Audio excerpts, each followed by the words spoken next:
A lot of people have asked for some sort of reflections on the experiment as a whole, and I don't know, advice or just things that I thought of that I found interesting or whatnot. It's easy to watch me do things, but it's a lot more important, I think, to have my opinion on what's important and what I learned. So I'm going to start right off with cooking.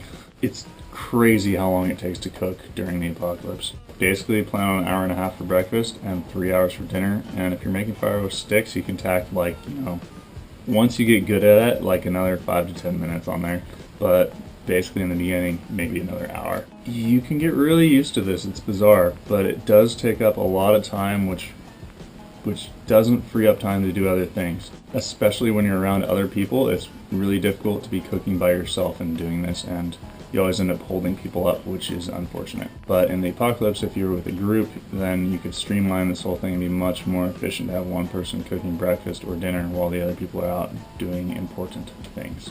Originally, it took me more than 3 hours to make dinner, and I found a very important thing is to start cooking dinner at breakfast, which sounds a little ridiculous, but it's the best way to do it.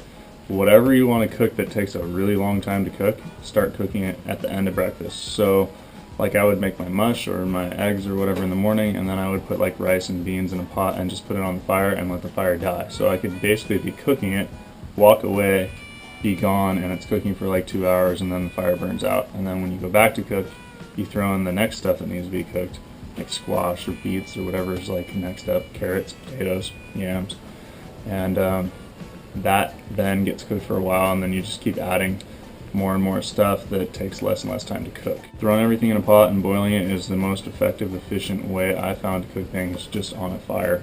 It's all like wonderful and idealistic to be thinking you're gonna be like cooking steaks on the barbecue all year. But just the reality is that the easiest way to cook stuff without burning it and being as efficient as possible is just to put it in a pot with water. Along with this, one of the worst things of ZAP and one of the best things since my re-entry into society is just like MREs, meals ready to eat, although not in the military sense. It's like so crazy to me to like just dump some oatmeal in a bowl and put yogurt on it and you're ready to eat. It takes 30 seconds to make breakfast, or for dinner you can just put pasta in a pot, add some water, don't have to make a fire, it's on the stove, bam dude, 10 minutes, you got dinner. And that's not even counting everything you just eat out straight out of a box. So it's kind of dumbfounding the availability of food and how easy it is to prepare it. I mean, even making like really nice dinner at this point is drastically shorter than making some lousy soup during ZAP. That's one of the nicer things about our society that a lot of people probably overlook. The corporations really want to make your life easier because then they make money. I guess that's what it's all about. During the experiment, I originally thought that I would probably run out of food about halfway through and be forced to subsist entirely off like the garden and the land for the next 6 months. And I was quite surprised that this really wasn't the case. And through supplementing the food that I was gathering with food I already had, so I had a majority of the food for dinner or breakfast or whatever was stuff that I gained since I started ZAP. And I would just supplement it with a little bit of stuff I had before just to like spice it up a little bit. I can't believe rice and beans. Rice and beans are insane. Putting like a little handful of each in my soups pretty much most nights.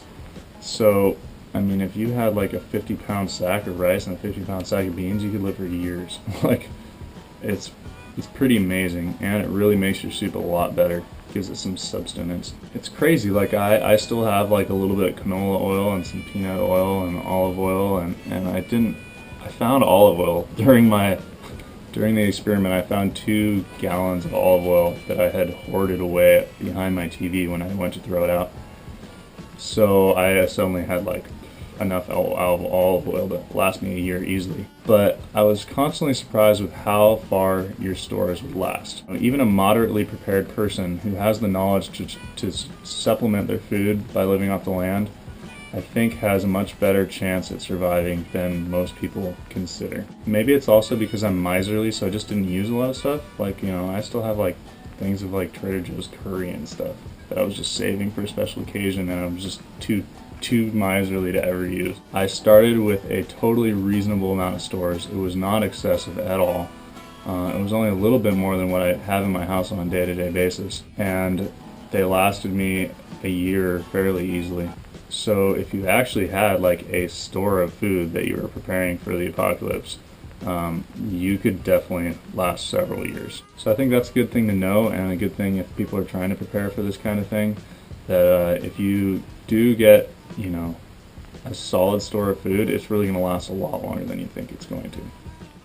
I'd like to talk about the rule where I was not allowed to trade with people that had refrigerated their food. So, for example, several times people got crabs for some reason, like Dungeness crab or whatever they got in Monterey Bay, and they went and caught them, or their buddy caught them, and they brought them home and they put them in the fridge, like sometimes just overnight, or they cooked them on a propane stove. And then, like I'd show up at a barbecue and they'd be all excited to like give me this crab. And then I'd be like, I can't eat that because you cooked it on propane. And they're like, well, I could have made a wood fire right now and cooked it on that. And I'm pretty hardcore with the rules, so I didn't cave on that. But I think if anyone wanted to do what I've done, I would suggest taking that rule out. It's more representative of the apocalypse, but it's less inclusive for the people around you. And I tripped over it constantly, and I felt really bad. And really, it probably doesn't make much of a difference because, I don't know. I wouldn't have something that was in the fridge for more than a week, but if someone was putting it in their fridge for like overnight or something, it probably doesn't matter. And it's just really inconvenient for them. And I kind of made an unwritten rule that if it's inconveniencing someone else, then it kind of like overpasses the rules of ZAP. It's not about being difficult for everyone else because it shouldn't be their problem, it's your problem.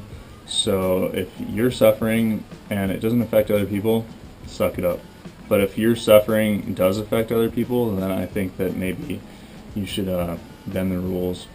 And I don't know. I have a very interesting example about this, which is people kept asking me if I was washing my hands when I was going to the bathroom in public places. And like, so I'd be in a public place, I'd go to the bathroom, I wouldn't have any soap on me or whatever. So normally in the apocalypse, I would say there's no soap, there's no toilet paper, deal with it, figure it out.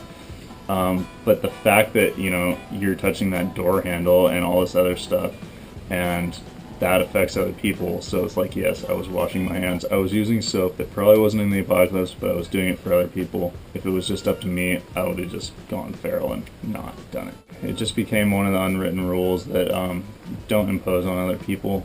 If it's your own suffering, then suffer. But if it affects other people, then you kind of got to bend the rules so that you don't make them miserable as well. So of all things that I had in my house, just regular plain old flour ended up being like my gold. It was just like so amazing to have some pancakes, and you could cut them with acorns or chestnuts and make your flour go further.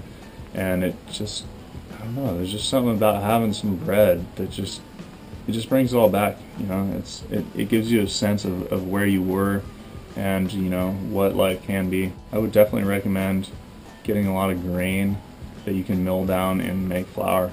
I think it would be an excellent trading commodity. It's pretty light and it lasts a long time if it's properly stored. People are going to want it. I can't explain it, but there's just something comfortable about eating a meal prepared with flour. And after a while, you just crave that. I don't know if you crave it so much for nutrients or if it's just craving, the way things used to be and all the foods that we take for granted that you really miss. Okay, so if you're on the apocalypse and you have a lot of sugar and a lot of salt, which I had, make sure you label them, because 2 or 3 times I used salt instead of sugar and I just ruined stuff. Like, oh my god. I had a whole batch of like 30 pints of applesauce and I was in a rush and I used salt instead of sugar, and man, I spent like 2 whole days like prepping apples, coring apples, freaking getting all the seeds out, boiling them down, like, oh, just time. And then it was so salty, I just had to dump it all. And I did that with pancakes one time too, just ruined my pancakes. I was so excited about those. You can't afford to make mistakes like that, basically. Stupid mistakes that in everyday life are inconvenient and upsetting, but during the experiment/apocalypse could be life-altering. So, in my experience, rats and mold are your 2 biggest enemies. Be prepared to fight back these things at all occasions. can't even express how much food got ruined by rats and ruined by mold, and how disheartening it is to see, you know, your tomatoes just chewed off the vine, or big pile of deer meat or chestnuts just covered in mold. I know mold can be really bad for you, but I definitely ate a lot of mold this year and it didn't kill me. I didn't feel any ill effects, you know, stuff that was just absolutely so moldy it was like ingrained into the food I didn't eat. But stuff that had a little bit of mold, you know, I would just grind it up with everything else, and it really like ruins the flavor of stuff. Don't try this at home. I don't want to be responsible for anyone getting sick, but if you're in the apocalypse and something's got some mold on it, I would say eat it, because you need the energy, and it didn't seem to make me sick. To combat these things, I would say it could be really good to make some sort of like solar dehydrator that not only is just racks in the sun,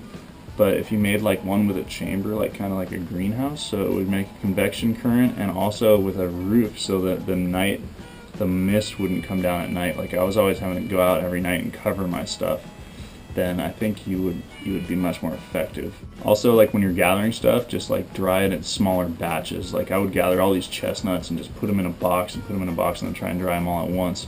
Whereas I could have been just throwing them on the fire as I went and just drying each individual batch. I think would have been much better. I wish I would have eaten that one rat, but I didn't. Al talked me out of it.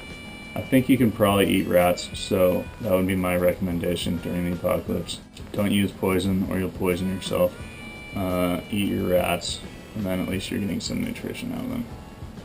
So if we're talking about trading during the apocalypse, I would say that ZAP was misrepresentative of what actually would have happened. My goods were drastically devalued, for one. The stuff that I had, you know, if I got a thing of flour and I'm going to trade someone a cup of flour for something, like some honey, they're like, flour's worthless, dude. What do I want? I can buy 20 pounds of flour for $5 in town. Whereas in the apocalypse, that would be valuable. So like squash, people are like, oh, what, I'm going to trade you for some squash? Like, whoop-de-doo, you know? I can just get that at farmer's market. So all the stuff that I had wasn't really good to trade for the things that people had. Ironically, it ended up being my physical labor that was more valuable. So I would trade like time working in people's gardens or whatnot to get other things that I needed, like chicken or eggs or whatnot. Which is funny because during the apocalypse, food would be much more valuable than physical labor. So it's kind of like this weird inverse thing that was happening that I don't think is very representative of the real world and the afterworld.